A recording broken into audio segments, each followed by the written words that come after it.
রবিবার ছুটির দিন, স্পেশাল তো কিছু বানাতে হবে, তো বাড়ির লোকের ফরমায়েশে বিরিয়ানি বানাবার আর একটা উদ্দেশ্য আছে। এই যে নতুন হাঁড়িটা কিনেছি, এইটা গায়ে এইগুলো স্টিকারগুলো দেখলেই বুঝতে পেরে যাচ্ছ নতুন হাঁড়ি। তো চলো বিরিয়ানি বানানো যাক, অসুবিধা নেই। তো এই তাওয়ার ওপরে আস্তে করে গ্যাসটা একেবারে আস্তে করে দিয়ে বসিয়েছি।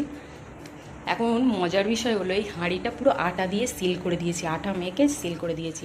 আমার বর খালি বলে যাচ্ছে উজ্জ্বলদা, বাচ্চার বিরিয়ানি, এদের অনেকবার হাঁড়ি বাস্ট করেছে, মানে ওই ঢাকনাটা বেঁকে গেছে, উড়ে গেছে, এরকম ব্যাপার। বলছে তোমার নতুন হাঁড়ি যদি ওরকম হয় দোকানদারকে ফেরত নেবে, আর হাঁড়ি যদি বাস্ট করে কি করে কি হবে বলো।